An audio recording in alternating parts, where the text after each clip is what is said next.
back to the Pear Pod. Thank you for listening. Thank you for the support in the last episode.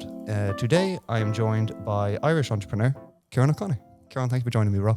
Thank you so much for having me. My pleasure, bro. So it's fitting, I think, that Mother's Day was yesterday. And Yes. we were supposed to do it a couple of weeks ago. We couldn't do it. And I feel like it's almost fate that it ends up falling the day after Mother's Day. I know you've done posts in the past about how much appreciation you have for your mum, things like that.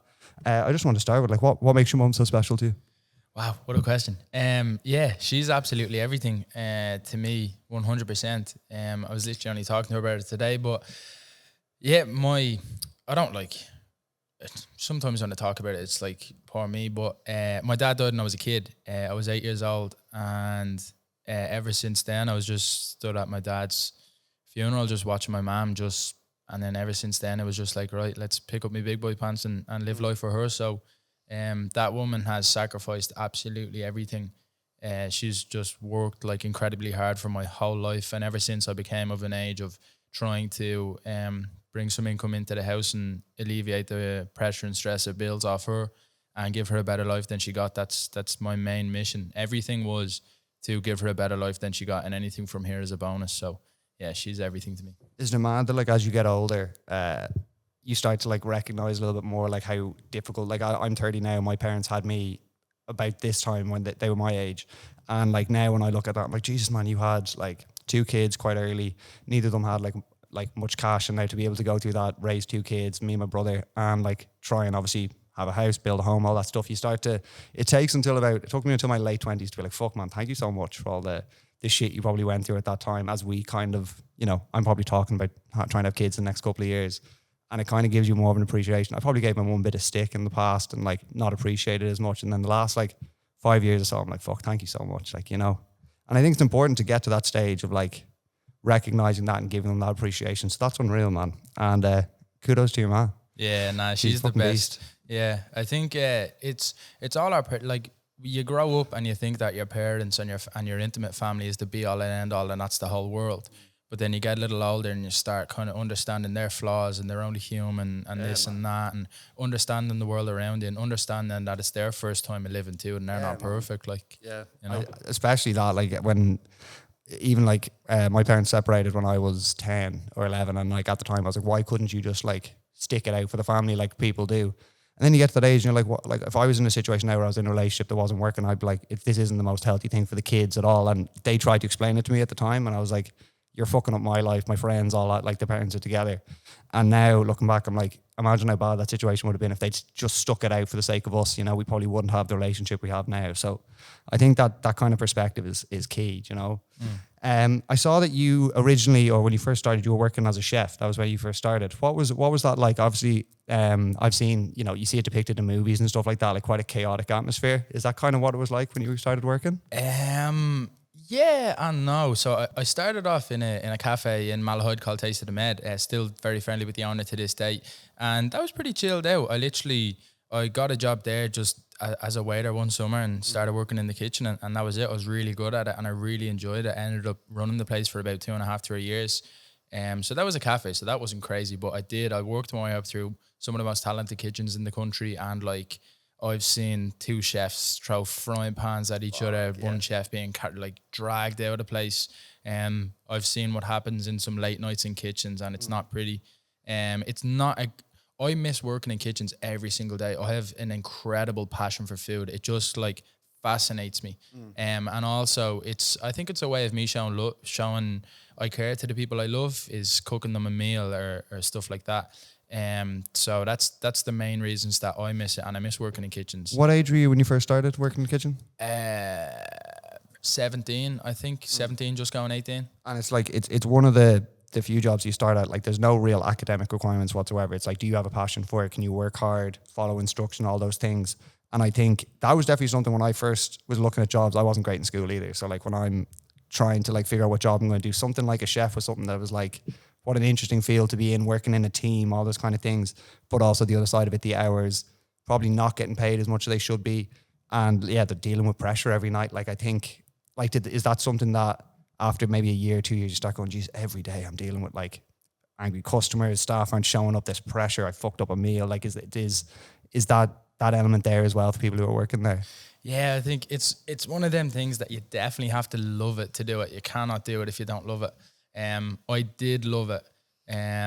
But I think it's just it has to be a passion. Like I was just like sickly obsessed with just food and service and being up to your eyes with a million things on. And like you ask anyone that's worked in kitchens with me, like I'm dancing and I'm laughing. Like when I'm up to my eyes with orders and things on and food going out, like I'm at my calmest and I'm just, for some reason, I just absolutely love it and I still miss it every single day. Yeah. It's weird where I had this later on, and my question is what I'll ask you now. In terms of dealing with pressure, both as like an entrepreneur and obviously in kitchens as well, like that's obviously something I'm learning to deal with now, but learning to be like when things are at the most stressful, as you said, finding your calm. Is that something that like, even now as an entrepreneur, you probably deal with pressure like crazy? Do you almost revel in those moments?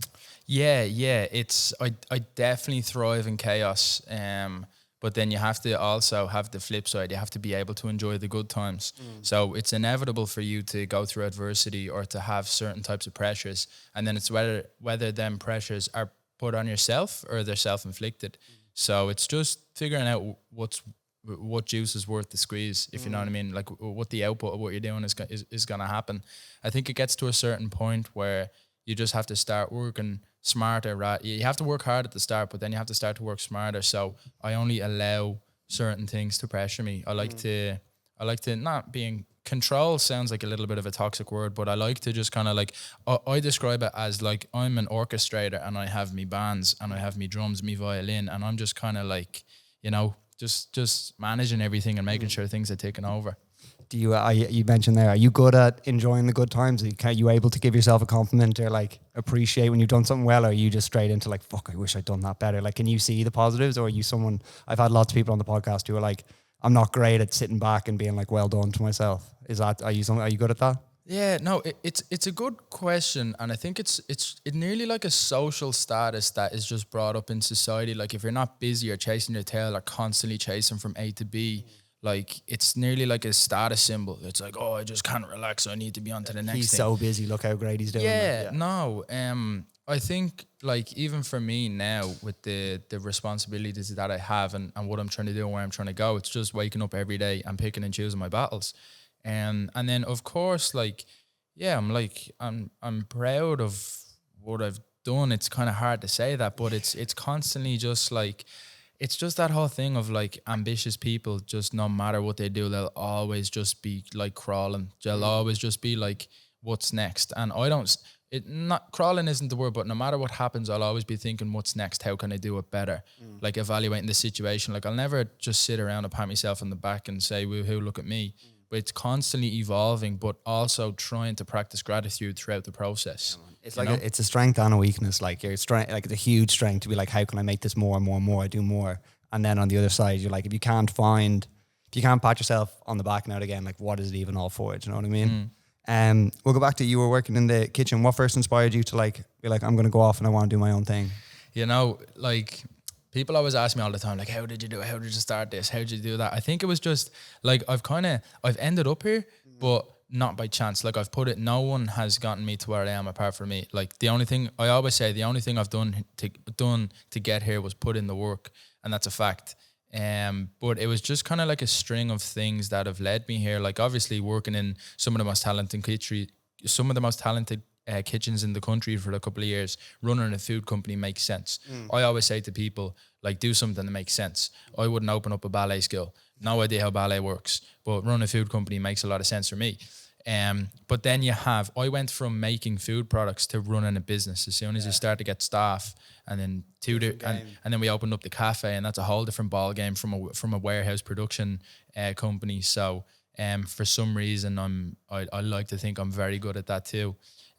So yeah, what was your question? I always go off on tangents. So like, I was wondering, like when you first went into food production and stuff like that, like even with the oats, like let's say to start, did you make a banging bowl of oats one day? Like, fuck man, I could sell these. Do you know what I mean? So the actual story, I was 17 and I was working in Taste Cement at the time, and I started a meal prep company called Soul Kitchen. And the Instagram is actually still there.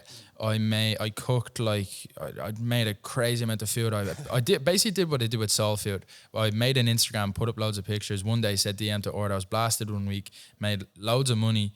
Made a lot more experience, which is more valuable. And the last post on Soul Kitchen Instagram is Soul Kitchen is discontinued for the foreseeable due to unforeseen circumstances. I bit off way more than I can chew.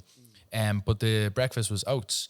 And then a couple of years later, when I was in college, when I was in kitchens, one of my chefs got me into culinary school, because I never thought I'd go to college, but he knew the head of school, and I started like mid-October. One day I went to college. I was a bit mad. My mum was like, "What? You're going where?" Where did you go? TUD Grange Gorman. Okay. Studying culinary arts there. And what kind of things, like when you go in there, you can't specialize in certain types of food and stuff like that. They just give you they have a syllabus that you follow. Yeah. So do you go in and you're like, are you doing some like more like cafe food and then more high end stuff? Or are you just learning the tools of cooking overall? And then you can kind of go in and specialize in different stuff? It's all French. It's really? all French. I cooked French food for 2 years. We had a couple of classes where we did different cuisines, but the foundations of being a chef is food comes from France 100%. Everything.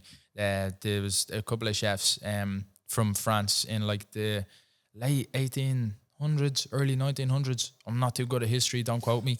But there was a group of chefs, and like the culinary foundation of that industry came from France. So it was just thick sauces, meats, potatoes, stuff like that. It was sweet. And then, we had a little bit of creativity.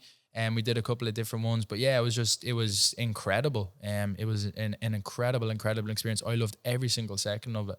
And then I had to defer. My third year was an Erasmus year to scale the company, because it was just kind of. So you're doing the two simultaneously there? I was, yeah. Fuck, okay. Yeah, I was. And what would you say, like in that, like that first year in particular, how would you sum up that first year? Like what were some of the biggest lessons you learned in that period? Whether it's biting off more than you could chew, like, you know, learning, are you able to balance your culinary school, building that as well as building a company? Like, I guess at some point you had to make a decision on which one was going to bear the most fruit for you, I guess, you know? Yeah, exactly. So like when I started college, like I just thought I wanted to be a chef. I really liked it. And then I was going to be doing an Erasmus for my third year, going to San Sebastian in the north of Spain. But it would have been deadly. But I started Soul Food, I think it was like halfway through my second year, and it was just kind of scaling like crazy. So I listened to my gut. I think that was the main thing. I just knew that I had something there and I wanted to pursue it. So I deferred for a year, and I actually took a job at the same time in 6 by Nico in town behind the Ivy. We've a voucher there. I got wow, engagement. Oh man, okay. It's deadly. I can't remember the menu to have right now, but I went for dinner with my mum. And one of my minimum terms is to do something with my mum every week. So we go like for a coffee, for a walk, go for dinner. So we went into 6 by Nico, and I love talking to people. And the front of the house was talking to me for a little bit, and I was telling her I was a chef. She was like, "Do you want a job?" I was like, "Not really." Like, because I didn't. I was scaling the company, but the meal was so sick, and the kitchen was like, it's a big, huge open kitchen. You can see into it. So by the end of it, I literally just wrote my number down, gave it to the head chef, and I was like, gave it to the front of the house. I was like, "Look, I'm not really looking for a job, but like this place is sick. Pass my number on to your head chef, and if something happens, happy days." And did you like the food they were making? Like, do they do like slightly more, I guess, experimental or like extravagant kind of food? Like, do you get, when you see a menu and like try different kinds of food, you go, "Fuck man, I haven't really done something like that before. I haven't tried this before." Yeah. Okay, it was incredible. So it's a 6-course tasting menu that changes every 6 weeks, and it changes to like a different country, a different theme.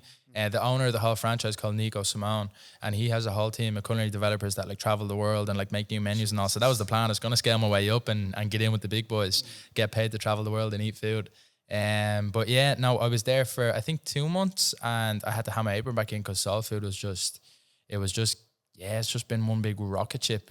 And one thing I want to mention, like obviously Soul Food grew very quickly. Were you hammering content from the start? Was that something that you were using like as you grew? Did you find that, like for me, looking at your content already, when I can put a face to a company and I can tell the story of the company, I can see the growth of the company, like it's endearing to me as a customer. If I know random cafe, I don't know anyone, or a barista or a cafe, and I see the owner doing content, introducing the staff, telling the story of the business, it makes me want to go more. So did you find, number one, were you doing content at the start? Is that something you did early on with Soul Food?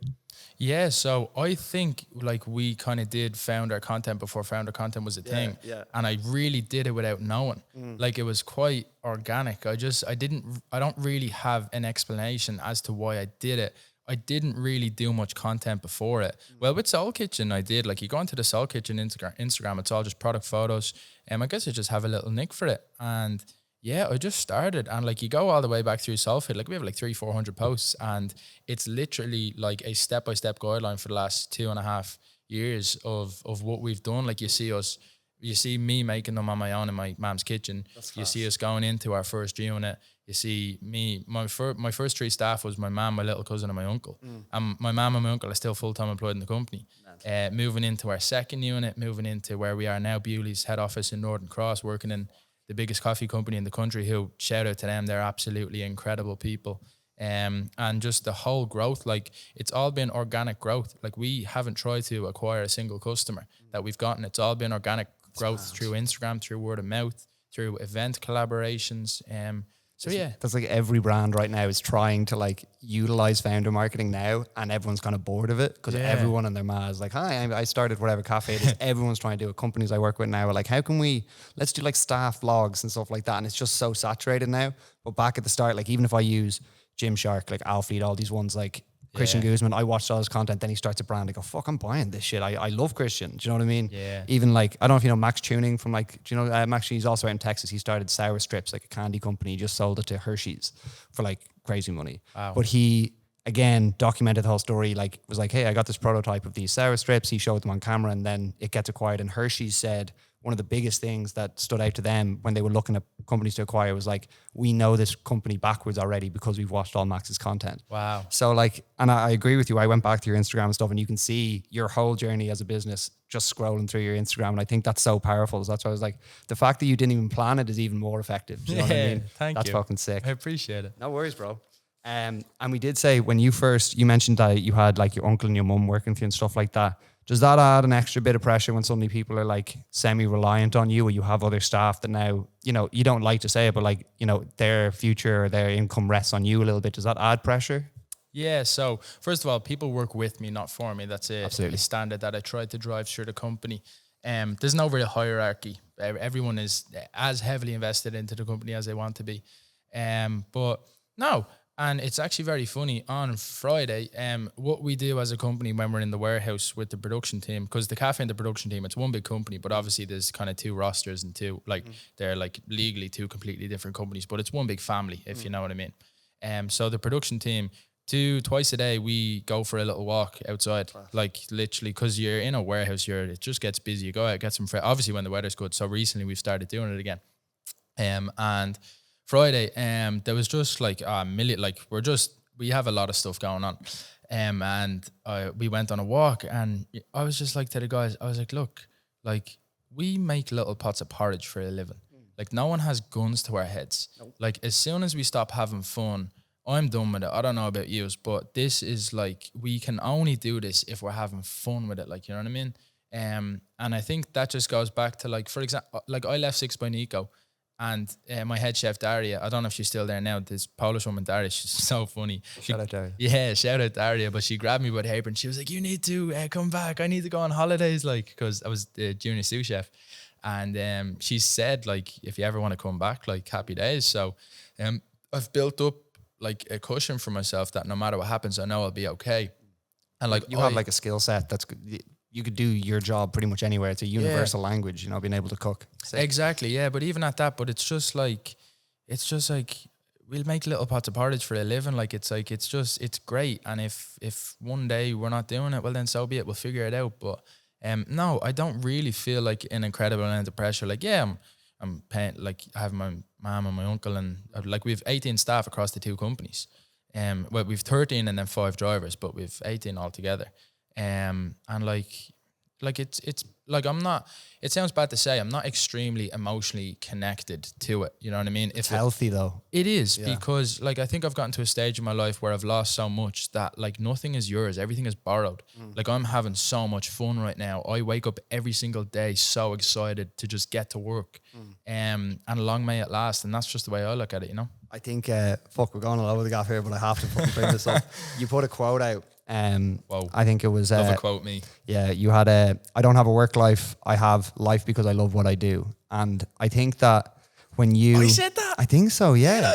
I think it was That's it was like an Instagram post where you spoke about like I think someone asked you about work-life balance, and you were like, I don't really need to balance anything because work is my life, but it's because I love what I do. Yeah. And for myself, for pretty much everyone I've had, like the podcast is about people that are pursuing a passion, whatever that is. So we've had people who own cleaning companies, like guys who wash windows, turn that into a company. Yeah, Luke. He's a guy, fucking man. Gent, Shout man. out Luke. Legend. And he, but like that's pretty much what this podcast is all about. So like I love talking to people that have, number one, have a passion, but number two, have pursued that and turned that into a business. And I think, especially with like some young entrepreneurs, they can get so wound up on like money and like growth that you kind of stop enjoying the process altogether. And then you get 10 years down the line, you go, fuck man, that was a bit of a blur of just kind of like stress. Do you know what I mean? So I think you having the other side of that and having a healthy balance between, yeah, this is my job, but like, fuck, this is so sick. I get to like hire my friends, hire my family, and we all get to do this together. Like that's fucking whopper. Unreal, man. Appreciate it, man. No, my pleasure. Do you find when you're like leading, like, or as a manager, how do you kind of balance, you know, and you've already kind of spoken about this a little bit, but motivating your staff, making sure that they feel part of the company as much as you do, like those things aren't they're easy to say, do you know what I mean? But they're a hard thing to kind of tangibly do. Is that a case of you going in, doing all the different jobs, you know, not being afraid to whatever it is, take the bins out, like doing the grunt work all the way up to the top? Are those kind of things you like to instill? Yeah, 100%. So, you know, this whole thing, I think there's a lot of noise around the whole kind of like entrepreneurial, you know, don't work a 9 to 5. Like there's too much noise on that for young people on social media nowadays. So if I can be like a real voice of what it's like, I'd be more than happy to. So, you know, this whole idea of work on your business, not in your business. From my experience, you need to do both. I need to know how everything works. So I need to be on my hands and knees scrubbing the floors in the warehouse and putting the bins out. I'm not going to show someone, I'm not going to have systems in place that I don't know how to do myself or that I haven't done myself. And I think that in a company, the owner needs to be the hardest working. Like no matter how big we grow or whatever happens, like I will be up at 6 a.m. to go to the gym. I'll be smashing runs. I'll be holding myself accountable. I'll be in the warehouse before everyone else. I'll be the last to leave. Like, I never want to lose that. Like no matter what happens, I just always want to stay humble. I just want to remember my roots, and I want to just I want to keep instilling the culture within the company that we have. And anyone that comes in, like I feel like the company has gotten to such a place where if anyone comes in, there's no other way to act. Yeah. Like it's not even like they come in and it's like I'm telling them what to do. It's like our whole team. Like it's very easy for new people to come into the team. All I do is meet someone for 2 minutes and know if they're going to be a good addition to the team or not, because we're a very close knit family.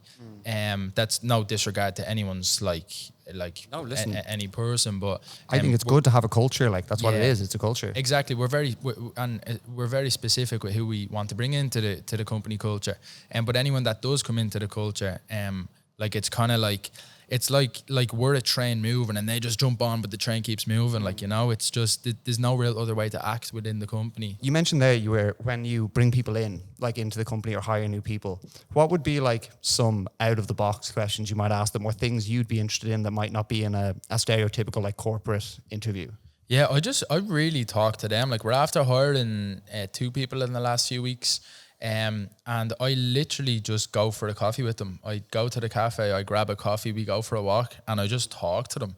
There's no questions that I'm in a tracksuit, like I've my cap on backwards. I'm just like, what's up? Like talk to me. Like I just want to know who they are. I think it's very interesting you say that. Do you know Cut and Slow, the barber train? You obviously do done some stuff. I work with Shawnee a good bit. Yeah. And we were just shooting in Rathmines there for one of his companies, and he had an interview and he did the exact same thing. They went for a walk and he was like, just got 2K steps in. It's like unreal. And he was like, the biggest thing for him is he tries to make sure to get like how he would be in person, like, or like make some funny jokes, stuff like that, and see how they react to that kind of stuff. Cause he talks about culture a lot, and like, it's more important to him. Qualifications are almost secondary. Do you know what I mean? It's more important to him to be like, could I work 10 hours in the chair with you next to me and enjoy it? And will you add to my company? That's more important to him, you know? Yeah, I'd agree 100%. And that's actually so mad. The amount of things that like, especially when you do this podcast, like different people, a lot of the similarities that like the pillars that people have when they're successful, they're all kind of similar, no matter what kind of industry you're in. Yeah. We were talking before we started about your life coach or about your business mentor. Number one, can we just talk about when you first started? What was the initial motivation? Did you go looking for one? Were you thinking this is something I could use, or did you kind of come across them and be like, this could be useful to me? Yeah, no. So Ciaran is my mental performance coach. He's not a business coach. He's not a life coach. It's quite hard to explain what he does. Anyone that wants to check out what he does, Total Mental Performance. We'll link him downstairs. This is not an ad, but I could not recommend him enough, honestly. No. So one of my best friends, Emma, she said it to me. She was working with them. She built up a huge online coaching platform, and then she started working with them because Ciaran and his company kind of specialize in online coaches a little bit. Emma was telling me to get onto him, and I was like, oh yeah, well, I just didn't really believe in life coach. He was someone else to tell me what to do. And are you almost in like, I'm smashing it right now, like what do I need? Yeah. Someone to tell I get that. Just your average stupid 20-year-old. And then for like 3-4 months she was like, oh, did you text Ciaran? Because I talked to Emma quite a lot. And then the two of them live out in Dubai. And Emma was on a run and she ran into Ciaran, and that's my mental performance coach's name, the English Ciaran. And she was telling him, she was like, oh, I have this friend at home, Ciaran, he's really young. He has one business, he's like a couple of staff. He's about to open up a second because we're just about to open up the cafe. And I'm telling him to get on to you. And Ciaran was like, oh yeah, tell him to get on to me and all. And Emma texted me and was like, get on to him now. And I was like, right. So I dropped him a text on Instagram.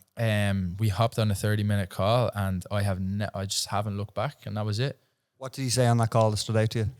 I can't remember. Do you even remember what you talked about? Like what kind of things he was interested at the start? No. This is about a year and a half ago. I think we did the call like December 2023, and I didn't start work with him till like February or March last year because he just didn't have the space at the time. But no, I can't even remember. So I was out in Dubai a month or two ago, and I met up with him. It was one of the most incredible days of my life, and I actually hopped on his podcast too. It was incredible. And he brought something up that he remembers one of my texts back to him on Instagram. So we set up the call, and I texted him, and I was like, you know what? I don't really need this stuff, to be honest. Like, I'm quite happy with where I'm at. And Ciaran was like, this guy needs me. Yeah. For some reason or another, he just really likes me, and I would not be where I am today without having him by my side for the last year and a bit. Yeah. What do you think he helped you the most with? So what Ciaran does is he helps you master your emotions, but that's not like put them aside and hurt. He helps you understand and accept your emotions, your thought processes, because that's the main thing that dictates your life. And he can give you loads of tools around structure and routine and emotional stretch management, leadership. But he's just like the thing that he's helped me with most, I think it's just understanding myself and just giving love back to myself. And he's really just helping me be the best version of myself that I possibly can be for myself and my relationships, my team, my company, everyone. Just he's making me be a better Ciaran for everyone. You know what I mean, including myself. And is that something like is it something you'll do for the rest of your life, or is it something that he's going to teach you the lessons that you need to learn to be able to manage your emotions or understand yourself better, and then you'll be able to move on from that? Or is that something he's become something that's so valuable to you, you'll just consistently keep doing it? Yeah, I don't know. I said it to him a little while ago. I think it was actually on the podcast. I was like, I'm sure there probably will be a day where we'll part ways, but I don't know. He works differently. So he has a couple of coaches underneath him. You can either do group coaching, one-to-one coaching with either him or any of his team and stuff like that. And he does like blocks, like you can do like a 12-week block and stuff like that. But I've just been one-to-one with Ciaran from the start. And then all the one-to-one clients have a grouply call every Thursday. So is that with all his clients? They all go in a group call. Oh, yeah, sick. Yeah. Okay. I think it's any one-to-one clients at all. So with any of the coaches. Nice. And is that just different? Like, is it all entrepreneurs, or can it be like any field of people are in? It's mainly online coaches. Ciaran has a couple of high role kind of business owner clients, and I think that's just why he kind of works with me. But most of them would be online coaches building businesses and brands, and stuff like that. Wouldn't kind of be. I'd be one of the only business owners that I've seen. Everyone else is kind of online coaches. Yeah. There's a couple business owners too, but in terms of like they do like marketing, paid ads and stuff like that. Yeah. You know. When you went out to Dubai, what did you think of it when you were there? Dubai? I loved it. Yeah. Did you? Yeah. It was sick. We were there for like 5 days, and then we ran the half marathon over there. So between that and this and that, I feel like it's the type of place you have to go for a while, or go for like a couple of times. But no, I did love it. Wasn't like crazy about it, but I did quite like it. Yeah, I love traveling. In terms of Ireland, is like, are you always going to be in Dublin? Like you see so many people like jetting off to people go and live in Marbella, people go and live in, I lived in Marbella myself for 2 years. People go to Dubai, all those places. Do you see yourself moving, or are you a home egg? Like, I'm a home baby. I miss me mammy too much. man, I heard a great quote. It's something I've sent to my girlfriend a lot. Like you kind of need to go away to come back. Do you know what I mean? And it took us a year and a half, and I was like, we kind of had a come to Jesus moment a little bit, like, what the fuck are we doing, lads? I think it was actually my mum's birthday or something like that.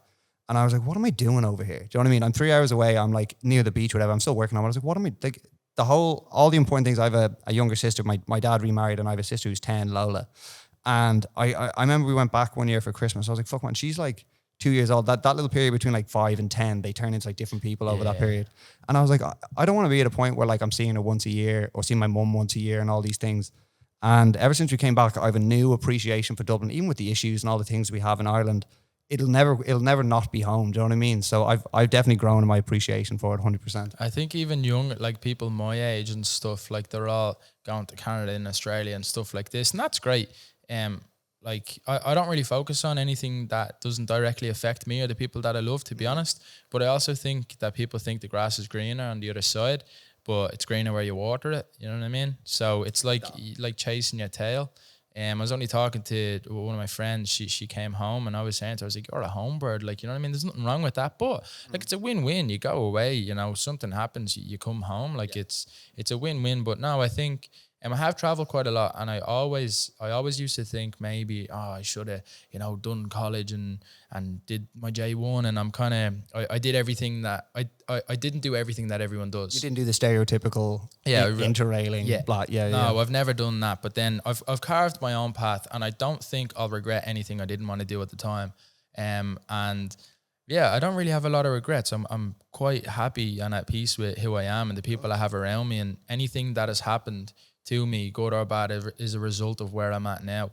And it's weird to say, but life has never been better in the last little while, to be honest. So I'm just trying to, you know, the Carlo Angelotti. I'm just trying to. These guys. Yeah. I'm just, chilling. Do you drink? Do you party? No. Interesting. No, that's a lot of the people that I've had on. It's kind of this age. What age are you? 23. Okay, so you're a kid, man. Okay, I'm 30 and 31 this year, and there's been a little period now where like either I have mates that are traveling Australia working 9 to 5s or working in Australia in the mines or whatever, and then they spend the money partying. And then I have this other core group of guys who are building a business, pursuing their passions or whatever it is. And it seems like my drinking's gone way down like the last 3 or 4 years, more so because I'm doing whatever it is, podcasts, or I have extra work on the weekends or whatever. But the difference I felt like mentally, like clarity-wise, motivation-wise, like all those things have kind of skyrocketed since I stopped worrying about partying every weekend or whatever. What initially made you make that decision? I just never Not even a conscious decision, just wasn't your thing? I never really have, I just, like growing up, I never really liked it. I just never really liked it. Like my biggest nightmare is just being in a pub, like, you know what I mean? It's just not for me. It's not a judgment on anyone that does it at all. Like I just do me, and I always have. Like it was very funny. I was only over in Malaga last weekend. I was supposed to be running the half marathon over there, and we went to Marbella for the day. And for our 6th year holiday, I was over there with my girlfriend at the time, and all my mates from school were there. And I went down because there was a little strip where we were out, and I was sending videos, and I was like, oh, do you remember this? And all, some fella jumped into the river and all, it was brilliant. And I was like, do you remember this, boys? And one of my mates, Jacko, texted in, and he goes, of course you'd remember, the only one that was sober. And I started breaking my heart laughing. But it's funny. I've just never really liked it. Like I'd say, apart from I went to Australia for Christmas. I was over there for a month. And I let my hair down a little bit, I'm not gonna lie. But apart from 2 beers, like I had a couple of beers with my uncle, but apart from that, I've probably drank a handful of times in the last 2, 3, 4 years. It just never really been for me. What's your friend group like? As like typically there is situations sometimes you see like you hear the phrase misery loves company, whatever that is, and like a lot of friend groups are kind of circled around partying together, and then you hear stories of guys going sober, whatever those things are, and those friends kind of fall away. And then you kind of figure out if you have real friends or not when you decide to be like, lads, I'm not going to drink too much. They go, great, let's go for a walk, let's go play paddle, let's go for a hike or whatever it is. Do you have kind of a core group of mates that kind of, number one, are proud of what you're doing and also like respect your decision like that? Yeah, I think I really do is work and train, and that's about it, and spend time with people that I love. I love to go for a nice meal on the weekend, go for a walk, go for a sauna, stuff like that. But I think my circle would be very, very small. Of course, I have my friends from school who'll always be your childhood friends. And then now, Sean, I've only known him a couple of months, but he's one of the closest people that I have to me right now, with another kind of handful of people. And yeah, the closest people to me at all don't really drink at all. It's just not something that we do. Our goals are just aligned in different ways, and we just kind of wake up and want different things out of our lives. Like, I'm not saying like if you don't drink, you're not going to be successful, but it's not something I've ever really enjoyed. It's not something that I need to do. And I don't think that's judgmental either. Do you know what I mean? Like, everyone knows themselves and knows, like, you know, the feeling of, you know, being sober on a Sunday morning, going out for a walk in the morning, feeling great. And then on the flip side, I've had many Sundays I've woken up at 3 p.m, getting in at 5 a.m. and being like, fuck, man, what am I doing? And then like, you're not even back to, you won't know this yet, but as you get older, geez, man, hangovers last about 6 days. Like, I'm not right until like the following Thursday. I'm like, oh, I feel good again. And then it just starts to be a case of like, I can't miss those 4 days. I can't be not my best self for those 4 days. I've got shit to do. And I think your priorities just change a little bit, you know? yeah, I think I've just always been on one since I've been young. I've just really, I've just really just wanted to just become something. So yeah, it's just never really been for me, to be honest, at all.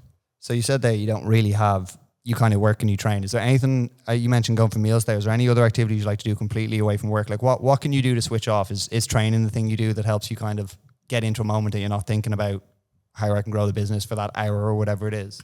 Yeah, I'm still actually toying with that idea, to be honest. Because too much of anything isn't good for you, obviously. I love what I do, but I also need to have time to have my creative spark, my creative flow. I can't just be engrossed in work all the time, especially as the leader. I think entrepreneurs need that kind of breathing space and time away. They need more time off than not. Me being strapped in the office for 12 hours, 6 days a week, it's no good to anyone. Yeah. I need to be going for walks and going for runs and traveling and doing stuff and open up my eyes to the world to be able to 10x the business. That's all that I'm trying to do. I'm really just trying to do the best at what I have. But to turn off, it's really just spend time with people I love. That's it. That's really it. I remember I was listening to this study done in Harvard, this business professor, he did a case study. Well, he obviously didn't do it, but it was over the course of like 80 years, and they did it with like 200,000 people, and they showed that the only thing that people cared about towards the end of it was time spent with people that they love, bigger than any accolades, bigger than anything at all. Or it's like that, you know, that guy Pastor Rick. Did you ever hear him? And he interviewed 1,000 people on their deathbed. On their deathbed, I was about to say every single person said the exact same thing. And I just think I'm trying to just understand that as young as possible. And it really just is about value of life, and it's like, I think happiness is a direct representation of like beautiful relationships that you have in your life. And when I grow up, I want to be there for my kids. I want to have a good value of life more than absolutely anything. Fuck, man. Like, I might have figured that out in the last year. It took me that, and like, it's just mad. It's like, I don't know. It's just it's time. Like, everyone's on their own time, you know. I don't like, I'm no different to anyone else. Like, I just work and I train, and I'm just trying to create a better life for the people I love and myself. Give myself a better life than I got, and give my mom a better life than I got. So everyone's on their own time, and like, it's yeah. You looking forward to having kids? I can't wait to have a little junior. You know, we're talking about that currently, man. It's like, now, I am now. I mean, mommy be slapping me. I can feel her slap me right now. Don't be having any kids. No, I need a woman that I can trust first, before I talk about any kids. But I cannot wait to have a little junior. I think it's just healing the little inner child in me that just like my innocence, my childhood innocence was just ripped out of my life at 8 years old. So to give that back to my own kids would be incredible. So yeah, very much looking forward to having kids. And you mentioned there you want you obviously need to have a girl first you trust and all those things. Is loyalty a big thing for you? Loyalty is everything to me. I try to remain focused on my core values, personal and professional, and they correlate between. So it would be loyalty, respect, sincere candor, just saying how you feel, obviously while keeping other people's, you know, emotional regularity in check. But yeah, it's loyalty is the main thing, and I've kind of learned that the hard way. And you mentioned that we don't have to go into it in too much detail, but if you had, like, even in those like negative business experiences, you've had all those things, what I almost want to say, what could you have done differently in those times? But like, these are, almost need to learn those lessons to kind of implement them going forward. So in a weird way, are you almost feeling like, I'm glad we don't have to go into detail about what it was, but I know you had some business experience that didn't go the way you thought they would. Did you feel now, almost looking back, can you almost be grateful for that, to be like, now I know the most important thing to me is going in with people I trust and like knowing that these people share the same goals as me, you know? So glad it all happened. Yeah. I'm so glad it all Weird, happened. isn't it? Yeah. It goes back to that whole thing. You may not know now, but later you'll understand. And that being said, me saying that life has never been better in the last little while. Last year, I was surviving the whole year. Like, I had to dance in the rain all year. I lost so much. I had, like, you know, as everyone does, like, I'm not sitting here saying poor me, but I persevered through everything. And I'm a firm believer in, if you go to bed every single night knowing you've done right by yourself and by the people you love and by the world, and you haven't tried to screw anyone over, that you can sleep at night. All you need to do is to be able to sleep at night. And I always say that you're going to have to be who you say you are one day. Like, social media it's a very easy way of trying to be someone you're not, but only you go to bed knowing your own truth. And I sleep pretty good at nighttime. So that reflection's a funny thing when you're looking in your mirror. You're like, I've never had situations. Sorry, the reason I laugh when you said dance in the rain is my missus has that tattooed on her side, and I give her shit for it all the time. Whenever it's raining, she's like, fuck's sake, you know, umbrella up, and I get out there and dance. Come on then, find the positives. Yeah. And when you were younger, did you, obviously you were in your teens when you first started Soul Food, did you find, like, even whatever it is, like business, like other companies you were trying to work with or suppliers, whatever, did you find they treated you a little bit differently because of your age? Yeah, 100%. Really? It took a very, very long time for me to build up respect for myself. But I just did that through consistent quality products. Our standards are through the roof. The team go mental at me, but it's the reason why we are where we are. And then, but just execution, but just, I had to really stand on business for quite a long time. Sometimes people still do. Like, I only had to open up a new bank account a little while ago, and I was on the phone, and she was like, 2000 and what? Whenever people say, what year were you born? 2002. Fuck. Yeah. Jesus Christ, that's mental. When you were mentioning there, you have obviously you were younger when you started, and then did you build up, like, do you still have similar either companies or suppliers that you work with? Obviously you spoke about loyalty. Did you find that once they realize you're the real fucking deal, they were like, yeah, I want to be aligned with this guy? Yeah, maybe. One thing we like to do is we like to be a lot more than just another product on a shelf. Like, we like to try to build a good relationship with you. Like, we're human beings. Like, that's all we are. It's not like, of course there's a monetary transaction because we both need to pay our bills. But, you know, we like to drive a lot of brand awareness to the cafes, and we like to just do as much as we can and not just have a chat. Like, we don't have any crazy like onboarding system. Like, it's, you know, there's no crazy sales pitch. Like, it's just like, we make pretty good oats. Like, if you like them, happy days, you know, let's see what we can do. I feel like people, like, when you start a business, like, people potentially over focus on like the structure and making everything looks like a legitimate business. And like, people come in and you have like suit and tie or whatever. Like, I feel like people are like, if my business is going to be legitimate, it needs to have those things. And I feel like in the last like 5 years more than anything, that's all starting to like get pushed to the side. Like, I don't know if you know, there's a girl on TikTok, don't know her name, but she owns a company called Pretty in Pink. Have you seen that? I don't know if you've seen her. Don't think she's so. She's only young, like 19 or 20, run a company by herself. But she, like, seeing young entrepreneurs like that, like running a company, having staff and stuff like that, I feel like the whole kind of mindset of, you know, you'd expect a 50-year-old man to be behind the desk when you call into a business. I feel like the whole mentality is kind of shifting right now. Have you kind of noticed that? Like, are you noticing now your brand obviously has more brand recognition now? Do you feel like you're getting, doors might be opening more to you now than they might have been 5 years ago? Yeah, I think, we just obviously had to build a certain level of respect for ourselves within the company. I always say that, like, you have to build yourself up to be able to walk into rooms.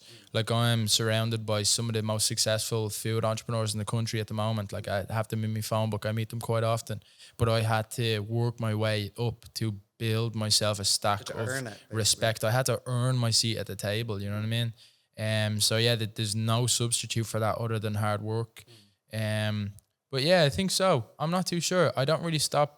I probably could stop and look around more often at what's going on, but you have blinders on. I'm really laser focused. I have tunnel vision, and it's I've always been this way. I'll put my mind to something and I do it. And we're going through a huge development within the company at the moment. That's been my main focus since November.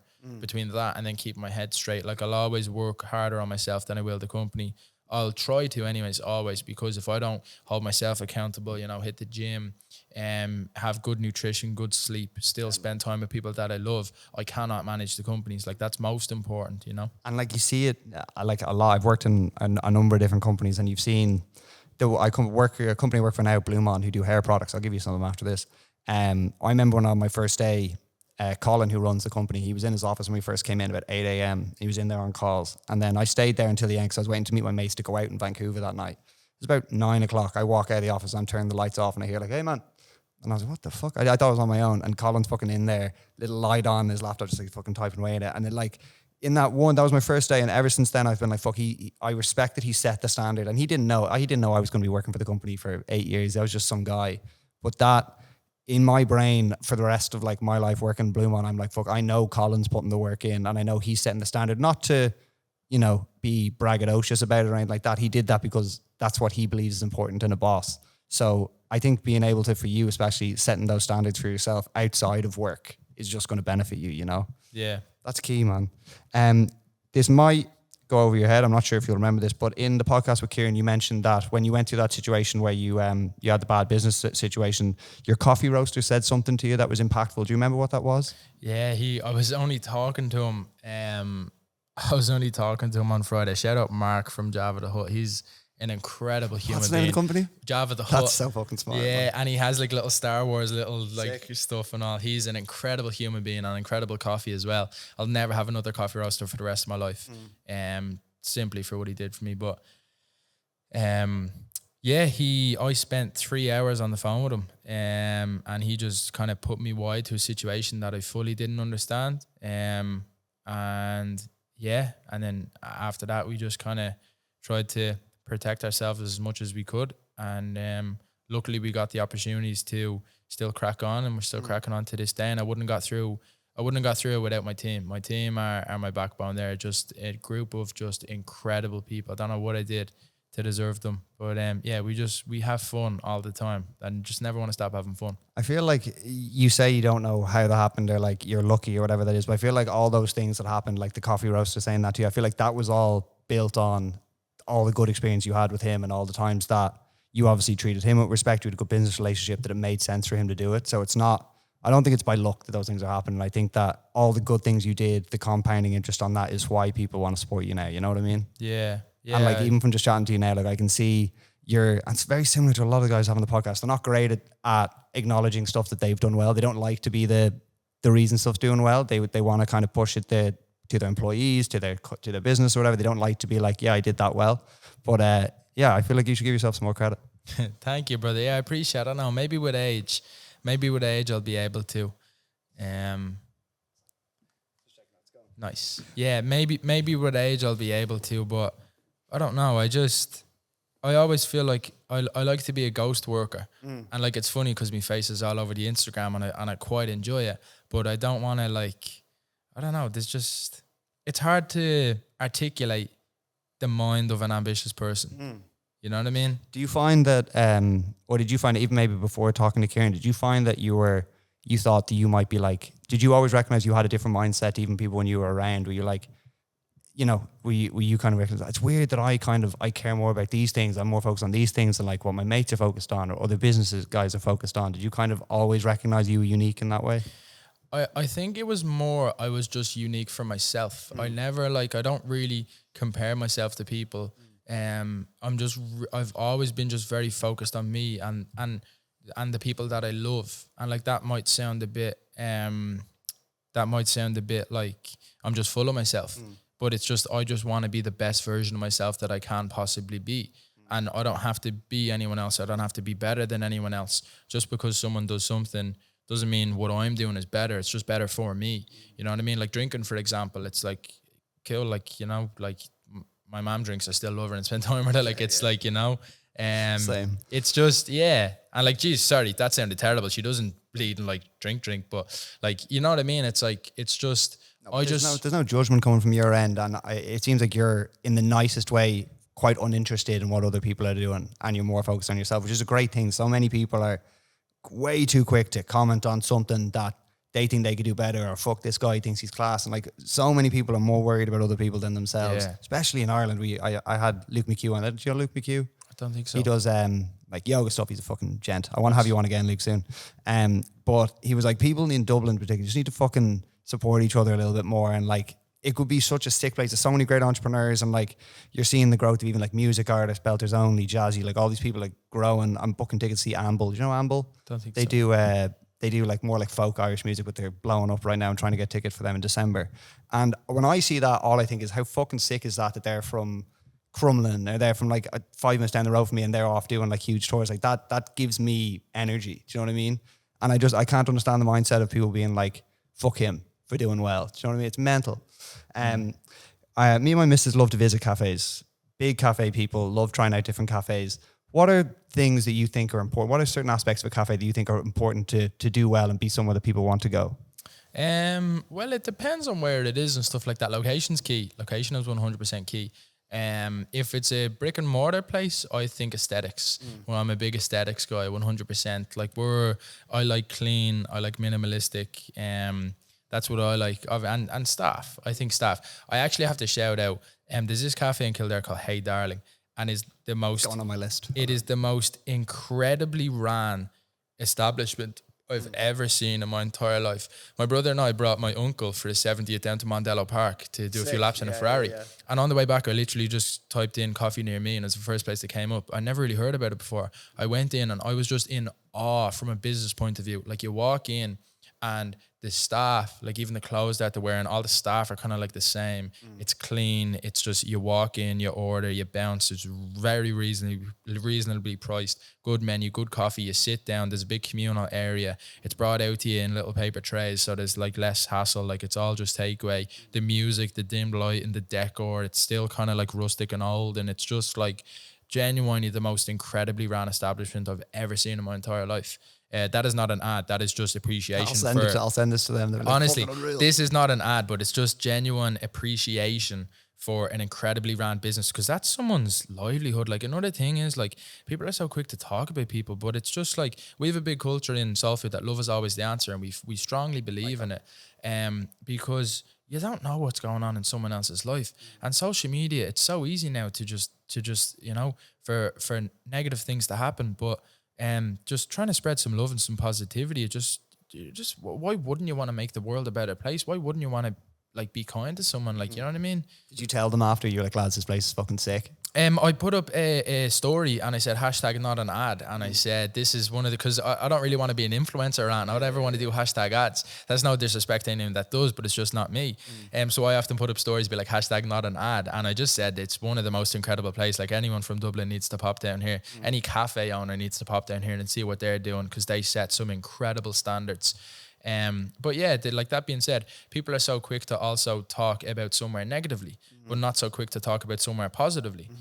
So that was just, because it gets more fucking traction. That's why, yeah, which is sad. Like, so yeah, it's just trying to spread some love, man. You probably appreciate when you see like good standards and like motivated staff, good menu. You look in, you go, fuck, man, I know how hard it is to fucking do that.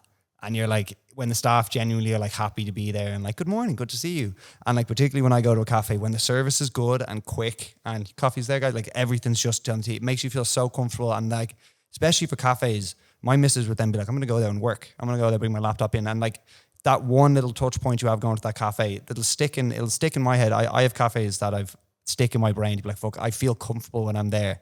And it's hard to find that balance of, like, it's a comfortable place, but also they're on the fucking ball as well, you know? And you mentioned there for 2025, like, what would be one personal goal you have for yourself and then a goal you have for the business as well? I know you have some expansion plans for the business too. So talk me through kind of what's important for you in 2025. Spending time with people I love. Yeah, 100%. But apart from that, I want to become an elite performer. I hold myself to incredibly high standards personally. That's running, that's gym, that's just overall kind of lifestyle, mental health and well-being. And then, we're going through, it's not really a rebrand, because a rebrand sounds like what we were doing before wasn't working. Yeah. It's not really the case what we're doing.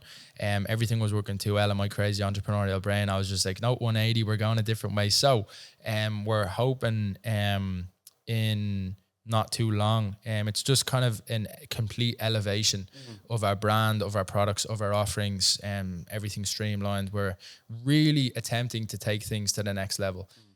So yeah, hopefully we already have started teasing, but we're going to be making a lot of noise soon. We've been planning this since November. We are on the last day of Q1 right now. Q1's title is building, Q2's is execution. So you can expect a lot of noise happening over the next little while, and hopefully it's reciprocated.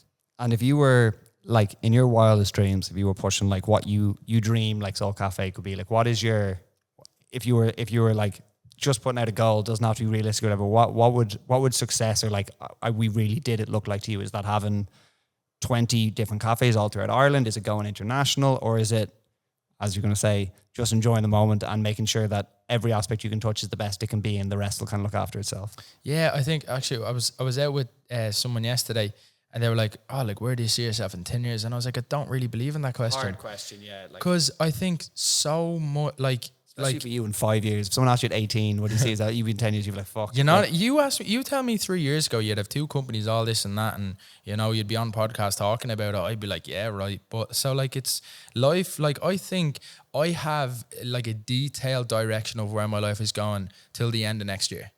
And like that's enough. Yeah, like I have goals and ideas. Like of course I want a family, I want a nice house, I want this, I want that, I want, you know, to see my mom and stuff. But other than that, like it's life, so many things can happen that dictate your life and you don't know how you're gonna feel. So like I'm very happy and focused on what I'm doing right now. I have a plan for where it's going to a certain extent. And even at that, like our Q1 and Q2 are completely detailed and like have been executed and will be executed. Q3 and Q4 are only going to go how Q2 goes. Let's see what happens. You know what I mean? So it's really like, because that could even look different. Like I'm talking, oh yeah, like loads of stuff is going to come over the next 2 months. Everyone could be like, what are you after doing? And then I'll be like, and then I'll figure it out and it'll be fine. Donald Trump could blow up the world like before then. Who knows what the fuck's going to happen? I'm very politically homeless, so I won't comment on that. But I think everyone is, man. Yeah. Anyone who's like, I know exactly what's going on. Like, no one can our fucking pod. No one can figure out what the fuck's going on. So yeah. I think living in a bubble to a certain extent is important. I think I wake up and listen to the birds, not the news. So that's what I like to do. But yeah, I try to be very focused on what I'm doing, keep my head right. Look after the people that I love. I just work incredibly hard and I look after the people that do with me. That's all I do. I like to think I'm a very simple man. So yeah, that's kind of the main goal, and just enjoy it and never stop having fun with it. That's my main thing. Fuck, man. You're an inspiring bastard, you know that? I'm just a kid in a tracksuit. Let me give you a compliment without you fucking freaking out. You're an inspiring dude, and your mindset, I'm not saying it's anything that you've developed from hearing other things, but your mindset is something that I'm trying to do more of in terms of enjoying the process a little bit more and not as worried about financially having enough money to buy a house or how am I going to pay for a kid's school and all things. Like those things will come and we'll address those when they come, but let's worry about the here and now, and we'll grow into that. So if I can give you one piece of advice, would be to give yourself some credit, give yourself a pat on the back, because I think you're doing amazing. Thank you. Your head's in a fucking good place. I'm fucking 23, man. You're taking the piss. I really appreciate Jesus, it, man. At 23, I was fucked up.